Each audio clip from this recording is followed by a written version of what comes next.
ሰላም ጤና ይስጥልን ውድ የገበያ ስፖርት ቤተሰቦች እንደምን አላችሁ? ይህ ከሜዳ ባሻገር የገበያ ስፖርት መርሃ ግብራችን ነው። የምንገኘው የሰኔ 25 2018 ዓመተ ምህረት የከሰዓት ወይም ደግሞ የምሽት ፕሮግራማችን ላይ ነው። በዚህ ፕሮግራማችን ላይ በርከት ያሉ ጉዳዮችን ከባልደረባዬ ሮቤል አብርሃም ጋር እያነሳንን ቆይታ እናደርጋለን። ፕሮግራሙን የመራውን የመኮንን አልማው ነኝ። እንዲሁም ደግሞ የካሜራ ባለሙያችን ተመስገን አብርሃም አብሮን ይገኛል። እናንተም እስከ መጨረሻው ድረስ አብራችሁ እንድትቆዩ የአክብሮት ግብዣችን ነው። በዋናነት ሶስት ጉዳዮችን እናነሳለን በዚህ የውይይት መርሃ ግብራችን። ቀዳሚ የምናደርገው የዝውውር መረጃዎችን ነው። እጅግ በጣም በርካታ ትኩስ የዝውውር መረጃዎች ወጥተዋል። እነሱም መረጃዎች ቀንጨብ እያደረግን ወደ እናንተ እያደረስን ቆይታ እናደርጋለን። ከዛ በመቀጠል ትናንትና የተደረጉ የዓለም ዋንጫ ጨዋታዎች አሉ። እነሱ የዓለም ዋንጫ ጨዋታዎች ምናልባት ያው በጠዋት የዜና ሰዓታችንና በእኩለ ቀን የትንታኔ መርሃ ግብራችን ወደ እናንተ ማድረሳችን ይታወቃል። ነገር ግን ከዛ በኋላ የወጡ በርካታ ከትላንቱ ጨዋታዎች ጋር የተያያዙ አዳዲስ ነገሮች አሉ። እንዲሁም ደግሞ የእኛን እይታዎች ጨምረንባቸው በጨዋታዎቹ ጋር የነበሩ ነገሮችን ቀንጨብ አድርገን እንደዚሁ የምናልፋቸው ጉዳዮች ወይም የምናነሳቸው ጉዳዮች ይኖራሉ። ከዛ ባሻገር ደግሞ ዛሬ ተጠባቂ የሆኑ የዓለም ዋንጫ ጨዋታዎች አሉ። 3 መርሃ ግብሮች ይቀራሉ ዛሬ የሚደረጉ። ከዚያ በመቀጠል ደግሞ ከዛሬ ውጭ በቀጥሎ እንደዚሁ የሚቀሩ 3 መርሃ ግብሮች አሉ ማለት ነው። ዛሬና ነገ 6 መርሃ ግብሮች ከተደረጉ በኋላ 16ቱ ተለይተው ይታወቃሉ። ዛሬ 3 ጨዋታዎች ሲደረጉ ከነዚህ 3 ጨዋታዎች ጋር በተያያዘ በሰፊው የምናነሳቸው ጉዳዮች ይኖሩናል። እናንተም በእርግጠኝነት በርከት ያሉ ጥሩ የስፖርት መረጃዎችን የምታገኙበት ቆይታ ይሆናል። እስከዛው አብራችሁን እንድትቆዩ በአክብሮት ነው የምጋብዘው። ሮቢ፣ ቤተሰቦቻችንን ሰላም ማለት ትችላለህ? እንዴት አመሻችሁ ውድ የገበያ ስፖርት ቤተሰቦቻችን። በዛሬው ቆይታችን ብዙ ምናነሳቸው ነጥቦች አሉት። ሞኬም እንዳልከው በዓለም ዋንጫው ምክንያት የተደበዘዙ የዝውውር መረጃዎች አሉ። በዝውውር መረጃዎች ላይ ደግሞ አንድ ገን የወጣ ቡድን አለ፣ ቶተንሃም ሆትስፐር የሚባል። እያስፈረማቸው ያሉ ተጫዋቾች ከምን አንጻር ናቸው፣ ሌሎችስ ያልተሰሙ የዝውውር መረጃዎች እንዴት ናቸው የሚለውን በስፋት እንመለከታለን። ልክ እንዳልከውም ትናንትና የተደረጉ አስቆጪ በተለይ ለአፍሪካውያን የነበሩ ምሽቶችን እናነሳለን። እንዲሁም ደግሞ ዛሬ የሚደረጉ ሌሎች ተጠባቂ መርሃ ግብሮች አለውና በዓለም ዋንጫው አንድ ባንድ የምናነሳ ነው የሚሆነው። ውድ የገበያ ስፖርት ቤተሰቦችም ይህንን ከኛ ጋር በመሆን እንዲከታተሉት ምርጥ ቆይታ እንዲያሳልፉ ጋብዛቸዋለሁ ማለት ነው። በጣም ጥሩ። እንግዲህ ሮቢ፣ በተለይ የዝውውር መረጃዎችን በኋላ በትኩረት ከዓለም ዋንጫው ጋር የተያያዙ መረጃዎችን ስለምናነሳ ምናልባት ለቤተሰቦቻችን ታማኝነት ያላቸው ጥሩ የዝውውር መረጃዎች አሉ። እነሱን እያነሳንን ቆይታ እናደርጋለን።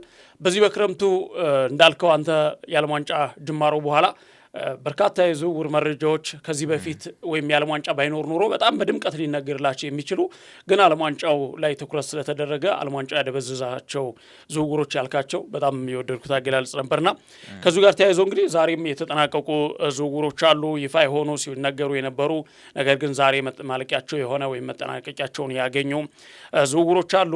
በዚህ በክረምት የዝውውር መስኮት በጣም ካስደነቁ ዝውውሮች መካከል ከስፔን ላሊጋ ምናልባት ሪያል ማድሪድ እንደዚሁም ደግሞ የእንግሊዝ ፕሪሚየር ሊግ ሪያል ማድሪድ የሆነው የቶተንሃም ሆትስፐር ነገር ደግሞ ሌላኛ በጣም አስደናቂ ጉዞ እያደረገ ነው የሚገኘውና ቶተንሃም እንግዲህ ለመውረድ ለጥቂት ተርፎ ነው በቀጣዩ 2026/27 የውድድር ዓመት ጠንካራ ሆኖ ለመምጣት ምን ያህል አቅዶ እየሰራ እንደሆነ የሚያሳውቅ ነው።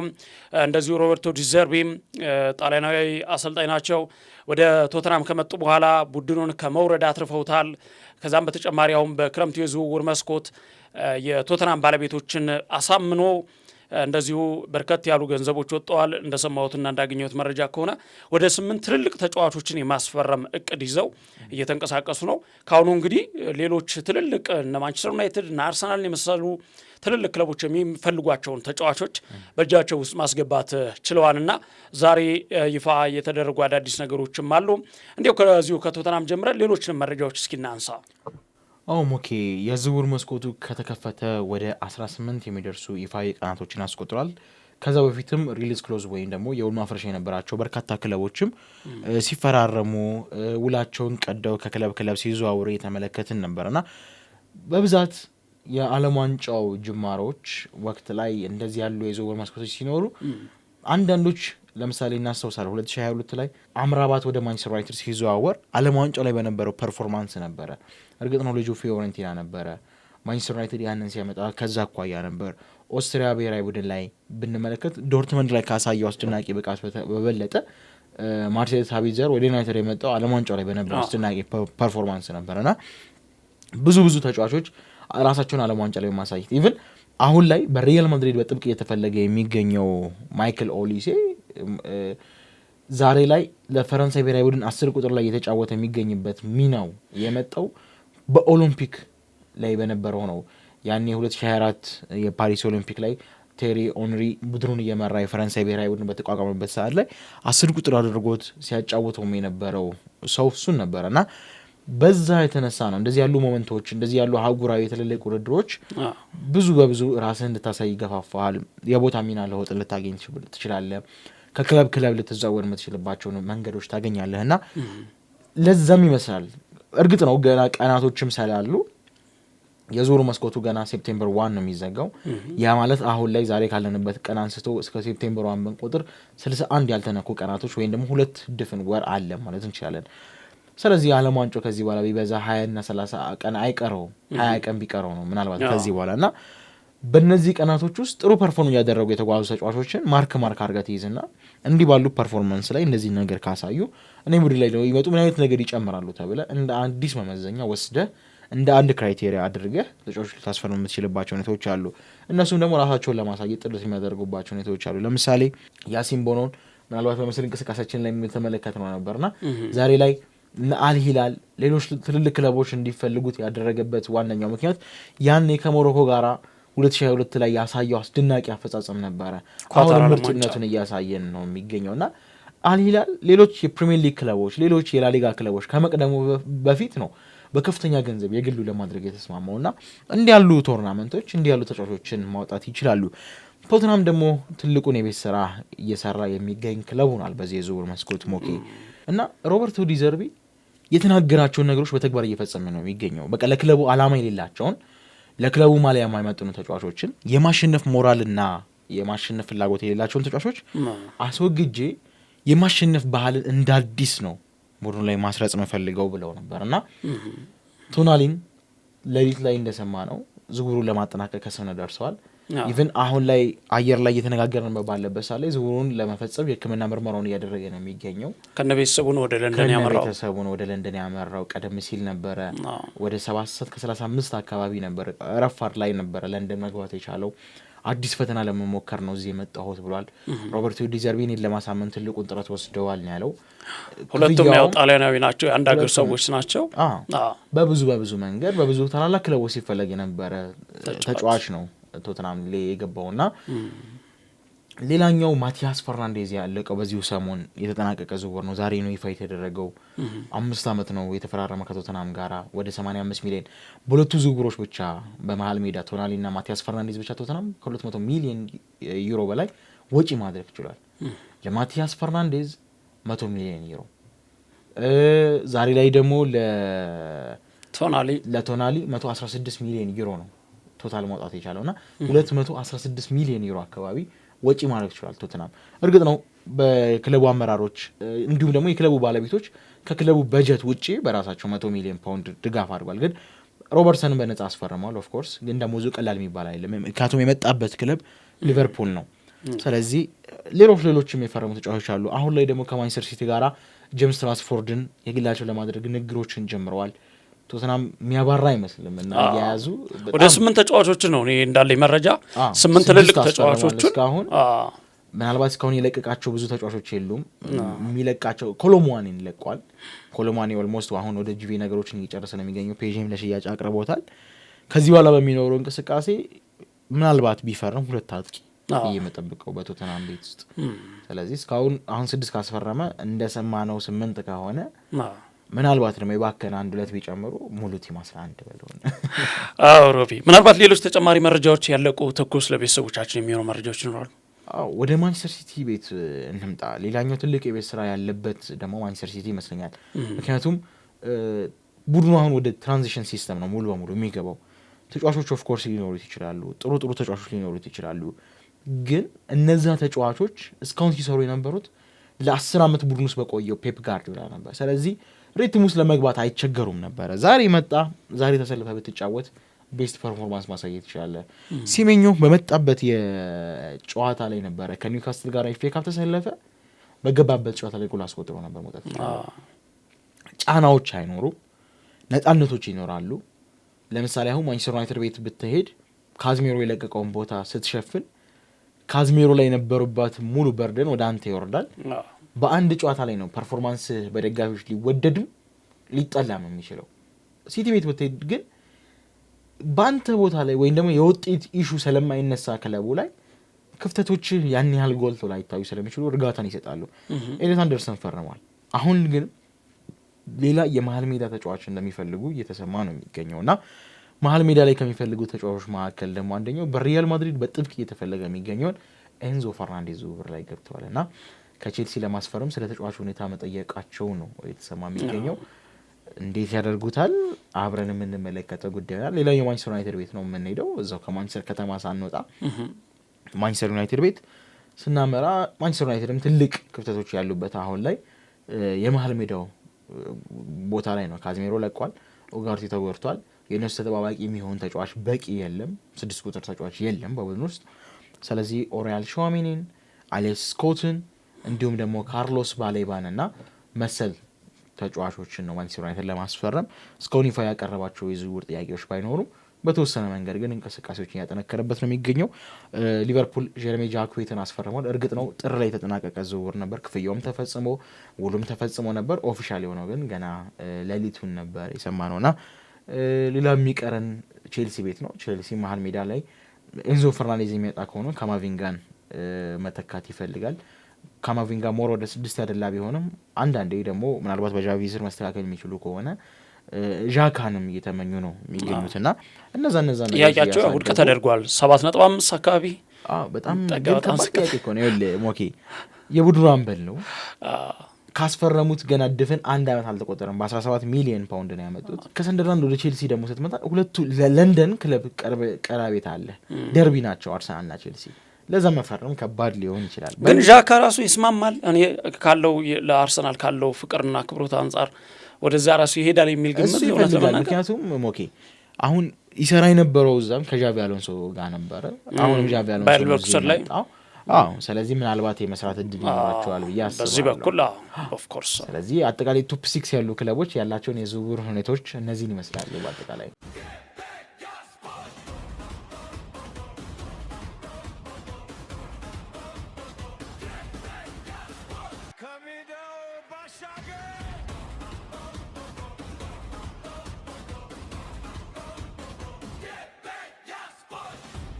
ቤተሰቦቻችን እየተከታተላችሁ የምትገኙት የገበያ ስፖርት ከሜዳ ባሻገር ፕሮግራማችንን ነው።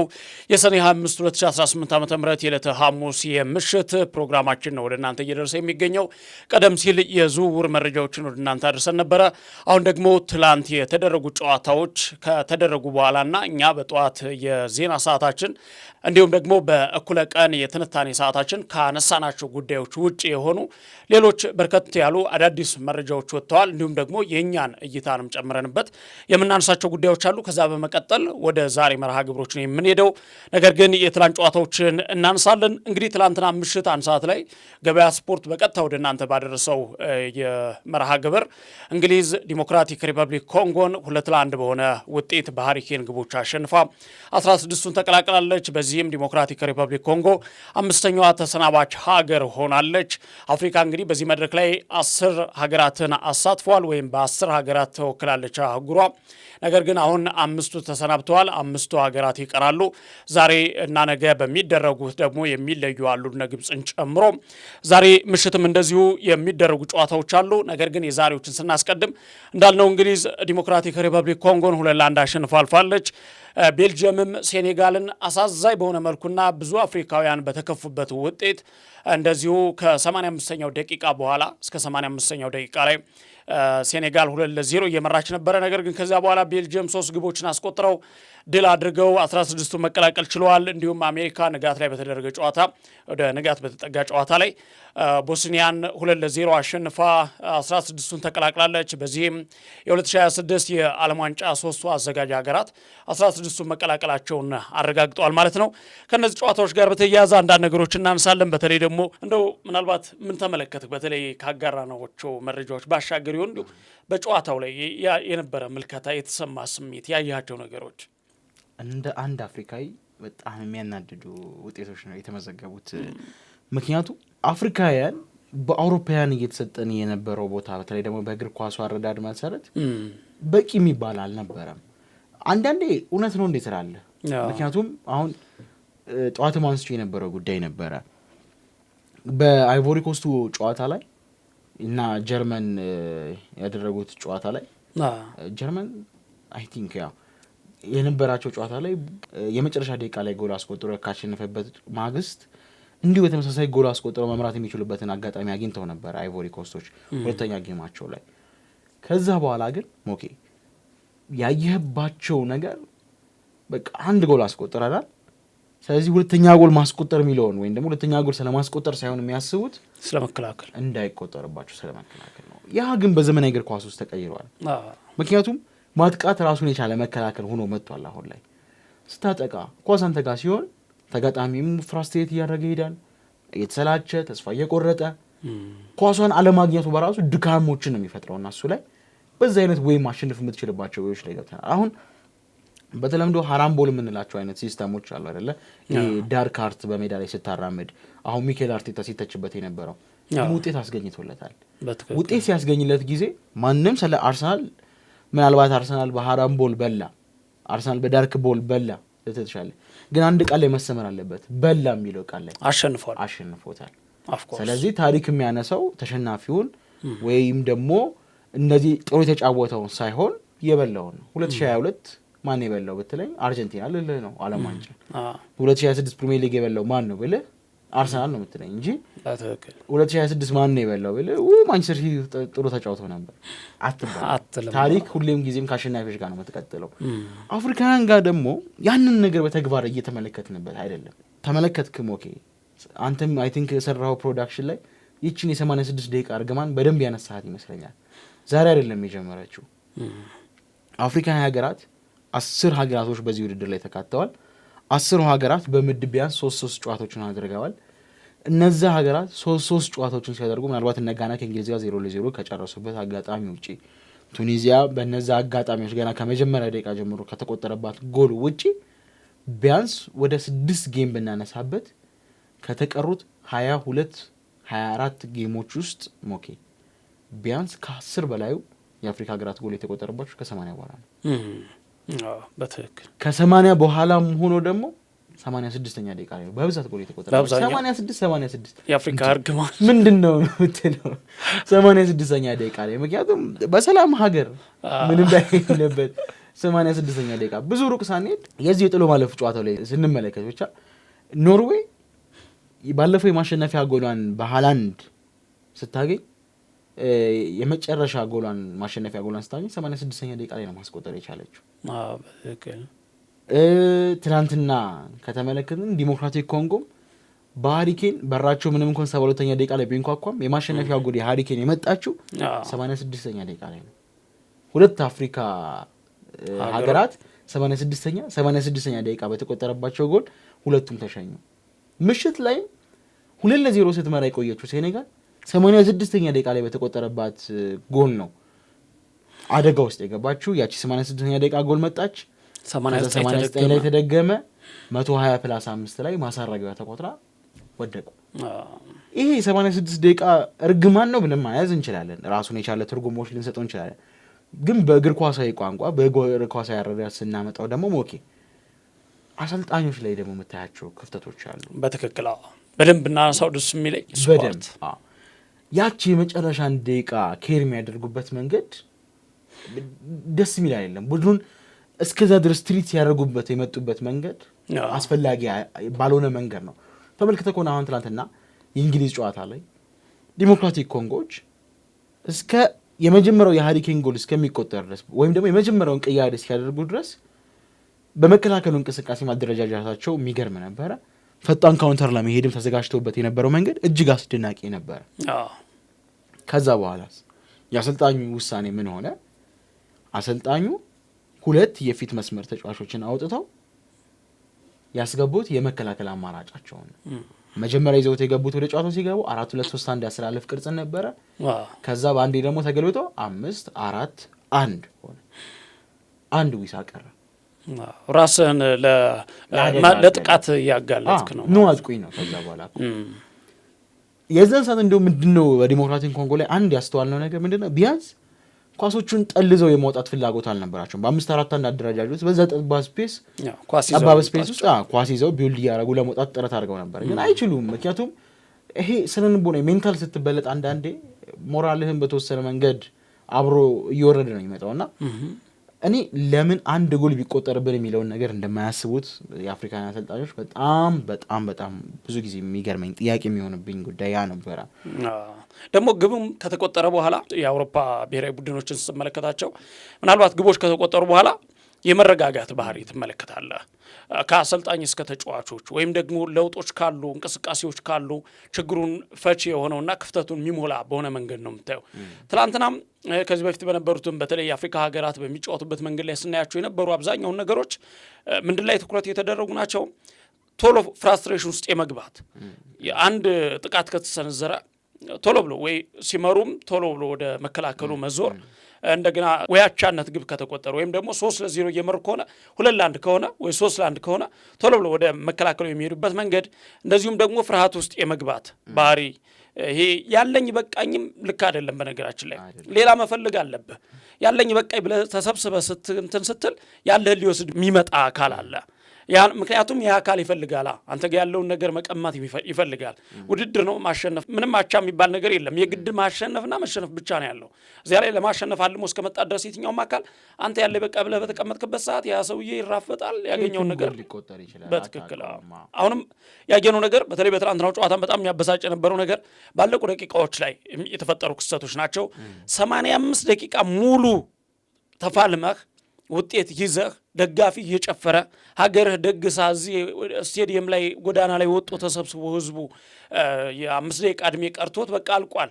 ማን ይጠብቃል? አሁን 85 ድረስ በ2-0 እየመራ ከዚያ በኋላ ግብ ተቆጥሮበት እንሸነፋለን። እኔ በሴኔጋል ቦታ አላቅም። ነገ ምናልባት ከሰዓት ጀምሮ ምሽቱን ይህንን ሌሊቱን ጀምሮ ሌላ ብዙ አዳዲስ ነገር ልንሰማ እንችላለን፣ ጥሩ ያልሆኑ ነገሮች። ነገር ግን በጣም ትልቁ ችግር ምንድነው? አሁን ልምድ ያላቸው ተጫዋቾችን ያለ ማቆየት ነገር አንደኛው ነገር፣ ልምድ ያለውን ተጫዋች አለመጠቀሞች፣ እንደገና ደግሞ ቅያሪ ላይ በሳል የሆነ እይታ አለመመልከት እና አዳዲስ ተጫዋቾች በሚገቡበት ጊዜ ጨዋታውን የማየት እድላቸው፣ የመመስረት እድላቸው፣ የመቆጣጠር እድላቸው በጣም ደካማ መሆኑ ጋር ተያይዞ እነዚህ ነገሮች ምናልባት ሴኔጋል ላይም ከተጫዋቾች በላይ ይልቅ አሰልጣኙ ላይ ጣት ሲቀሰሩ ነበረ። አንዳንድ ተጫዋቾችንም እየተመለከትን ነበረ። የአሰልጣኝ ሳፉ ካልተወገደ ወደ ብሔራዊ ቡድኑ ድጋሚ አንመጣም የሚሉ አስተያየቶችንም እየተመለከትን ነበርና እነዚህ ነገሮች ለአፍሪካውያን ሽንፈት በጣም ትልቁን አድቫንቴጅ ይወስዳል ብዬ አስባለሁ። በጣም ኦኬ። እንዲሁ አይተህ የምትረዳው አሁን ትናንትና የእንግሊዝን ጨዋታ እንዲህ ያየሁት አሁን እነዚህ ይገባባቸዋል እያልኩ ነው የሚገባው። በትክክል የሆነ አንተ ባለ ጥቂት የእግር ኳስ አረዳድ እነዚህን ነገሮች መረዳት ከቻልክ እንዴት በፕሮፌሽናል ደረጃ በላይሰንስ ደረጃ የኮችነትም ቦታ ይዘው ይህን መረዳት እንዴት አይችሉም? በጣም ብዙ ጥያቄዎች ሊያነሳ በሚችል ሁኔታዎች ነው ያሉት። ቢያንስ ቅያሮችን ስታደርግ ቴክኒካዊ በሆኑ መንገዶች ሊሆን ይችላል፣ ቴክኒካላዊ በሆነ መንገድ ሊሆን ይችላል። ታክቲክ እንኳን ባይሆን ቴክኒካሉ ሊሰራልህ ይገባል። እንዲሁ ሰው በሰው ቢሆን ኦኬ እሺ፣ በተካካት ዝለትን ለመቀነስ ብለህ ታነሳ ትችላለህ። አብሶሉትሊ እኮ ነው ሙሉ ለሙሉ እኮ ነው የሚቀየረው ታክቲካቸው። 4-2-3-1 ሲጫወት የነበር 5-4-1 ነው ደግሞ የሚቀየርበት ሰዓት ሞኬ ቢያንስ የሆነ በቡድኑ በውደት ውስጥ ቢቆጠርብህም ማገገሚያ የምትሰጥባቸው አጋጣሚዎች ላይ አይደለም። አሁን 10 ደቂቃ ሲቀረው 5-4-1 ተጫወት ይባላል። ልክ ያን 5-4-1 አደረጃጀትህን ኮላብ እስክታደርገው ድረስ ክፍተቶች ይገኛሉ ለተጋጣሚ ቡድን። በዛ ክፍተት ካልገባብህ መልካም፣ ከገባብህ ደግሞ ገባብህ ነው። ዳግም ፎርማት አደረገው። ምክንያቱም አሁን ኮንጎ 1-0 ነበር ስትመራ ነበር። አቻ ከሆነች አቻ ምንም አይጠቅማትም። ወደ ጭማሪ ሊያስገባት ቢችል ነው። ከዛ ምናልባት ወደ ፔናልቲ ያደርሳቸው በመከላከል እንቅስቃሴዎች ከቀጠሉ ግን አይችልም። ቲም ስፕሪቱ አንድ ጎል ሲቆጠርበት ላስቆጥር እንደሚላል ተጨማሪ ጎል ደግሞ እነዛ ቡድን ደግሞ ለማስቆጠር አንድ ጎል ሲያስቆጥር የሚመጣልህ ሐሳብ በቃ ድገም የሚል ነው። በቃ እንደዚህ ከሆነ ደግማለሁ አይነት ነገር ነው የሚመጣው። አሁን በዛ ወይ ላይ ወይ ነው በዛ ዳይሜንሽን ላይ ስንመለከት የነበረው አንድ ጉዳይ ምንድነው ኮንትሮል አለማድረጋቸው ትልቁ አጋጣሚ የነበረበት ሂደት ነው የነበረው። ሴኔጋሎችም ጋር በተመሳሳይ ዋጋ የከፈሉባቸው ሂደቶች ትልልቅ ተጫዋቾች ልምድ ያላቸው ተጫዋቾች አለመኖራቸው በትክክል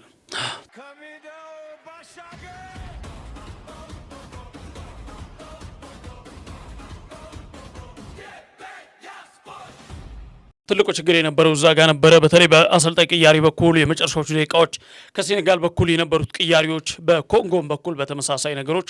በእርግጥ ያው የእንግሊዝ በተለይ የቶማስ ቱሄል የቅያሪ ሁኔታ ምን ያህል ታክቲክ የተሞላበት እንደነበረ እሱን ማንሳት ይቻላል። እንደዛ ደግሞ ካለን ደግሞ አንድ ማንሳት ይጠበቅብናል ብዬ ማስበው የፓራጓይን ጨዋታ።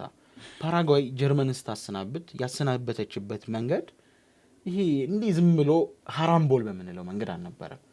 ጀርመንም ቀይራለች ቅያሪ። ኔግልስማን እጅግ ታክቲካዊ አሰልጣኝ ነው። የፓራጓዩ አሰልጣኝ ግን ነገሮችን ሲያደርግ የነበረው በጥንቃቄ ነበረ። እስከ 75ኛ ደቂቃ ድረስ ምንም አይነት የተጫዋች ቅያሪ አላደረገም። የተጫዋች ቅያሪውን ሲያደርግ ልክ እንደ አፍሪካውያን አሰልጣኞች አጥቂን በተከላካይ ሳይሆን ተከላካይን አጥቂ ያስገባል። አሁን ያን ሰዓት ምንድን ነው ተከላካይ እንዴት ትቀንሳለህ? አድቫንቴጅ አለ፣ እየመራህ ነው። እነዛ አድቫንቴጆች እያሉ ወይም ደግሞ ጀርመን ደግሞ በሙሉ ኃይል እያጠቃሽ ባለበት ሰዓት ላይ አንተ መከላከል ሲጠበቅበት አጥቂ ስታስገባ ተጋጣሚ ምን ብሎ ነው የሚያስበው? አንድ ራሱን የቻለ እንደ ክሪቲካል ቲንከርነትም ማለት ይችላል ያን አሰልጣኝ። እነዛም ላይ ምንድን ነው እያሰበ ያሉት? ያንንም ሶልቭ እስክታረግ ድረስ ሌላ ጊዜም ይፈልጋል። አሁን ተከላካይ ወጥቶ አጥቂ ሲገባ ነቅዬ ካጠቀው ሊደገምብኝ ነው ብሎም ሙሉ ለሙሉ የነበረውን የማጥቃት እንቅስቃሴም በተወሰነ መንገድ ገደብ ይሰጠዋል። ጭማሪ 30 ገባ፣ ጎል አልተቆጠረባቸውም። ወደ ፍጹም ቅጣት ምት አመሩ። ወልትማደና ሀቨርታም ነው ወደ ቀጣይ ዙር ማለፍ ቻሉ። እንደዚህም ያሉ የጭንቅላት ስራዎችን መስራት ትችላለህና እኔ የአፍሪካውያን አንዳንዴ እውነት ባለፈው ሪው ፈርዲናንድ የተናገረው ነገር ምንድነው አፍሪካውያን ይሄ ጥቁር የመሆን የበታችነት ስሜት የተጫነባቸው አጋጣሚ ስለሚመጣ ነው እንጂ የማነስ ችግር ኖሮ አይደለም። በቃ የበታች ናቸው አይችሉም፣ እንደዚህ ከገባ በኋላ ይፈተናሉ የሚለው ነገር ስለተዋሃዱት ነው ለምደውማስበው ነው ያለውና ተገቢ ነው። ምናልባት ሞኬ እኔ አሁን የቀሩት አልጄሪያ ምናልባት ዛሬ ነው ጨዋታዋ 12 ሰዓት ላይ ነው፣ ንጋት 12 ሰዓት ላይ ነው። በምን አይነት መንገድ ያንን ፈተና ትወጣለች ከአውስትሪያ? ሌላ ግብጽ ምናልባት በሜንታልም ደረጃ የተሻሉ ስለሆኑ እነሱ ርቀቱ ሊጓዙ ይችላሉ ብዬ አስባለሁ። ከዛ ውጭ ግን ካለፉት 9 ሀገራቶች ውስጥ እንዲሁ ትንሽ በመልክ ቀላም የሚሉት ካልሆነ በስተቀር እኔ ጥቁሮቹ አሁንም በቃ ከባዱ ነው፣ ችግር ነው። አስቸጋሪ ነገሮች ላይ እየተመለከትንባቸው ነው ያለነውና አሁንም አስተማማኝ የሆነ ምናልባት እንዳልከው ነጮቹ በኩል በተለይ ወደ አረብ ጠጋ የሚሉት አፍሪካውያን አልጄሪያ፣ እንደዚሁም ደግሞ እነ ሞሮኮ የእነሱን ጉዳይ ማንሳት እንችላለን። ቤተሰቦቻችን የገበያ ስፖርት ከሜዳ ባሻገር የምሽት የዕለቱ መርሃ ግብራችን ነው እየተከታተላችሁ የምትገኙት። ከትናንትና ጨዋታዎች ጋር የተያያዙ አንዳንድ ጉዳዮችን ለማንሳት ነው የሞከርነው። እንደዚሁ ወደ ሌላ መርሃ ግብራችን ስንሸጋገር ዛሬ የዓለም ዋንጫ የሚደረጉ ጨዋታዎች አሉ። ምሽት 4 ሰዓት ላይ ስፔን ከአውስትሪያ፣ እንዲሁም 8 ሰዓት ላይ ሌሊት ፖርቹጋል ከክሮኤሺያና እንዲሁም ንጋት 12 ሰዓት ላይ ስዊዘርላንድ ከአልጄሪያ የሚያደርጉት ጨዋታ አለ። እነዚህ ጨዋታዎች እንግዲህ ከቀሪ 6 ወደ 16ቱ ለመቀላቀል ከሚደረጉ መርሃ ግብሮች መካከል 3ቱ ናቸው። እነዚህ መርሃ ግብሮች በተወሰነ መንገድ እንመለከታለን። ሮቢ ያው ስፔን ይጠበቃል በዚህ የዓለም ዋንጫ ውድድር ከፈረንሳይ ቀጥላ ሁለተኛውን ቦታ የምትይዝ ይመስለኛል በእኔ እይታ።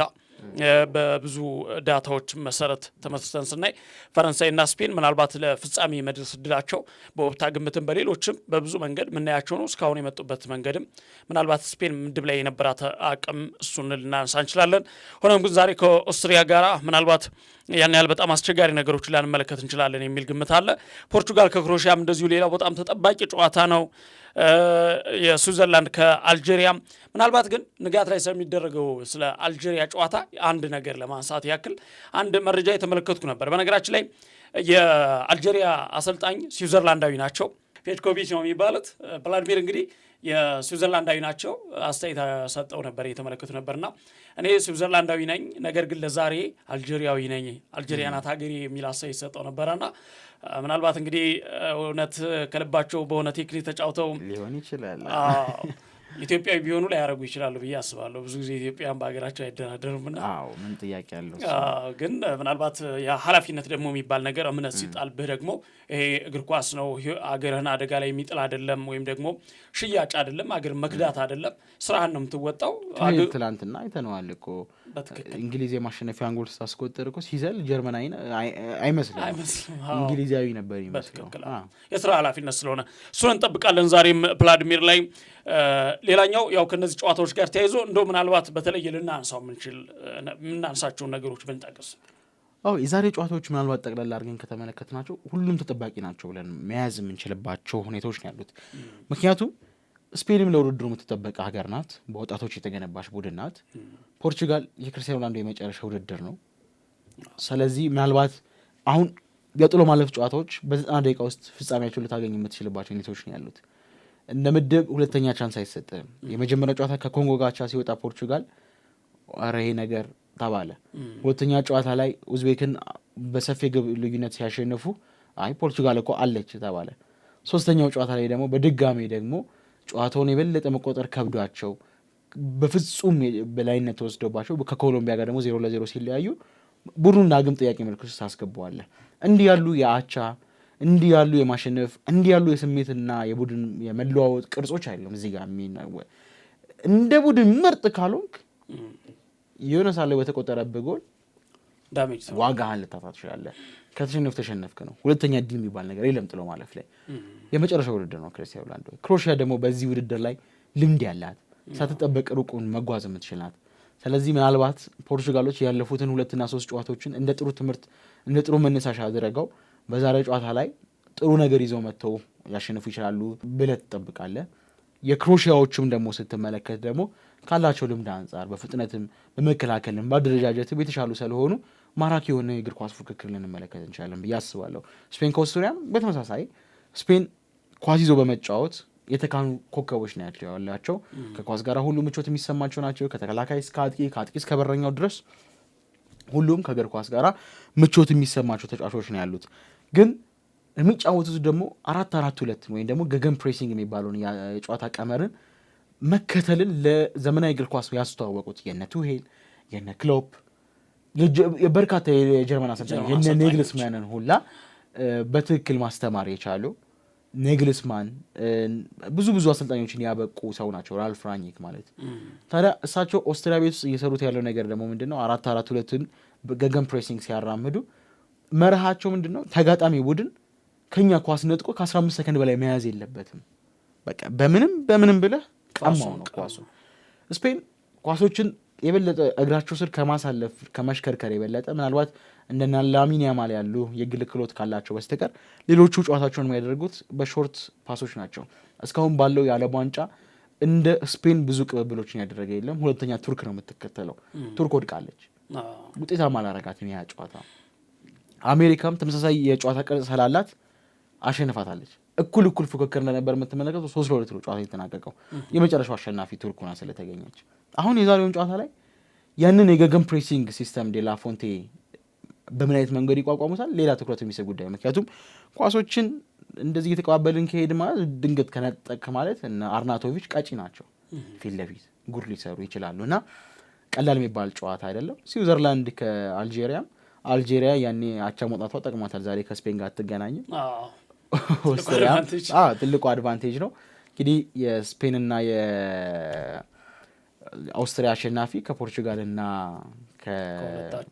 ከሁለቱ አንዳቸው ከክሮኤሺያ አሸናፊ ጋራ የሚገናኙ ነው የሚሆኑት። ከዚህ በኋላ ነገሮች የበለጠ እየጣፈጡ እያጓጉ ነው የሚሄዱት። በትክክል ሮቢ ቤተሰቦቻችን የተከታተላችሁ የምትገኙት የገበያ ስፖርት ከሜዳ ባሻገር መርሃ ግብራችን ነው። እንግዲህ ዛሬ ሰኔ 25 2018 ዓ.ም ዕለተ ሐሙስ ላይ ነው የምንገኘው። የገበያ ስፖርት ከሜዳ ባሻገር የምሽት የውይይት ጊዜያችን ነበረ። እንግዲህ በርከት ያሉ የዕለቱ ትኩስ የዝውውር መረጃዎችን እንደዚሁም ደግሞ ከትላንትናው የዓለም ዋንጫ ጨዋታ ጋር የተያዙ አዳዲስ ነገሮችን አነሳንን።